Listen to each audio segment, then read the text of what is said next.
In this segment, we're looking at a woman by the name of Crystal McVeigh who had a near-death experience and visited heaven for 9 minutes. Now here's her story. In December of 2009, doctors performed a routine procedure on Crystal that triggered pancreatitis. Now, she had complications and ended up with 110-degree fever. Now, Crystal said that she felt very calm and very peaceful, and she remembered opening her eyes and seeing her mom sitting at the foot of her bed in the hospital. She says that she told her mom that she loved her, and at that very moment, her mom was looking at her and noticed that she was cold and wasn't breathing.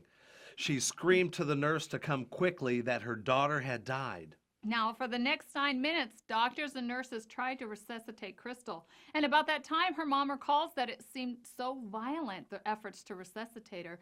And she said that Crystal's 9 minutes in heaven were her 9 minutes in hell. Now, while the team worked to revive her, Crystal says she was in heaven. Crystal said that the first thing she remembered was becoming very aware that she was still herself and that she had just told her mother that she loved her. And then Crystal remembers dying. Now, she was very aware of the fact that she had just died, which is very interesting. That's right. You know, she also stated, but I also was the me that had existed from the moment that God had created me. And the light came to me as if I was in the middle of the tunnel, yet it went on for eternity. And she said she remembered being so at peace and so bathed in this light and this love. She knew she was in the presence of God. Now, she says that she didn't see the face of God, and she didn't really see any features other than this beautiful light. And words like amazing and beautiful and perfect, she said, just fall so short of explaining what she was seeing and what she was feeling at the time. She says that she couldn't get enough of him. She says, I could not get enough of God. I couldn't get enough of him. I couldn't get close enough to the light, and the light was just all over her, as she claims. Now, Crystal then said she instantly fell to her knees in front of him, and she knew that she was falling in the presence of God. Now, Crystal wasn't having a dream. She had died, and she said she woke up in heaven. Now, Crystal remembers that it was this God that she had run from her whole life. You see, Crystal had just a really rocky upbringing. Crystal had been sexually abused from the time she was 3 until she was 12 years old. She would go to church, though, with her mother just to get relief from the guilt that she experienced from being abused. She did eventually accept Christ at 8 years old, but as a teenager, she drifted away as she began using drugs and alcohol. Now, by the time she was 21, she was the mother of 2 children.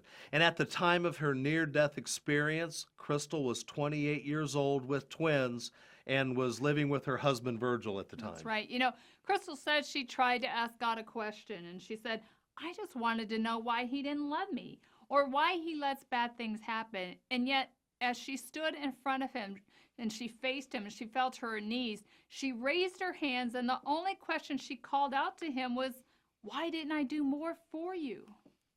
That's right. In an instant, Crystal said that God revealed his true self to her, which was pure love. She had never truly worshiped God ever in her entire life, but at that moment, she fell in front of him and worshiped him like no one's business. As she lay there in worship and in awe of her God and Creator, she remembers saying, I could worship you for eternity, God. Now, Crystal traveled with God down a tunnel toward the gates of heaven, and she noticed a small child that was ahead of her. Now, Crystal remembers that this little girl wore a bonnet on her head, and she had a little white basket in her hand. And she said she watched her pick up her basket and dip it into the light. Now, as the little girl would scoop up the light, she would then dump it out as if it were water or something like that. The light would then cascade out of her basket, and she would throw her head back and giggle and laugh like little 3-year-old girls do.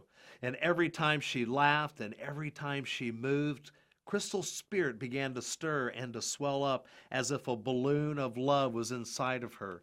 Now, God revealed to Crystal that she was actually seeing herself at 3 years old.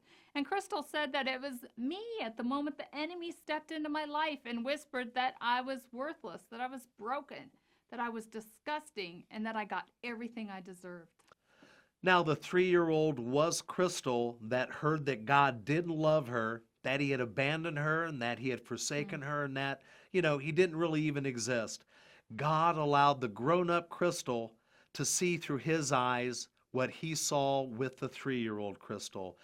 All of Crystal's doubts about the existence of God and his love for her faded away at that moment. And she remembered that it felt like what it felt like to be in chains. And she said, I remembered the moment that he took them from me, that I was free. And he didn't just say, Crystal, I love you. He allowed her to experience his love, and his love almost made her explode. It's just so amazing. Then Crystal says she heard her mother calling her name. And Crystal remembers asking God if she could go tell her mom that she was okay. God told her that it was her choice and it was up to her to do that. Then Crystal turned away from the light so she could go find out where her mom's voice was coming from. And as she turned away, she heard God tell her, tell them everything you can remember, Crystal. And then Crystal remembers calling back, I'll remember everything and I'll be right back, God. So she looked down through the floor of this tunnel of heaven, and it was as if she was looking at a million shimmering diamonds. And the instant that she noticed those diamond-like substances, she was back in her body. Now, Crystal woke up in the hospital room surrounded by the medical team.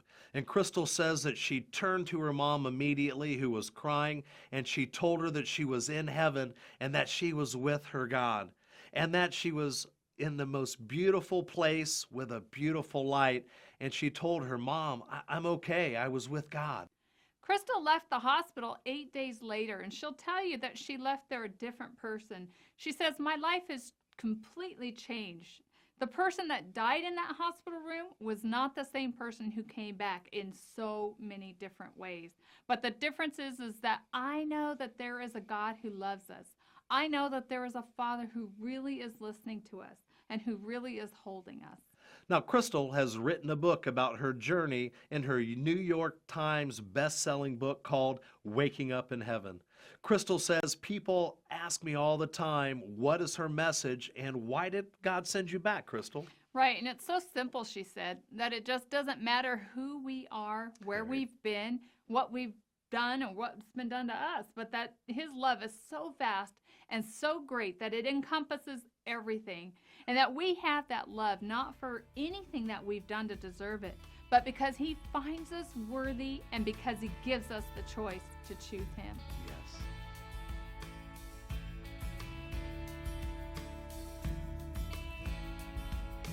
Thank you for joining Les and Tracy King for A Word on the Word.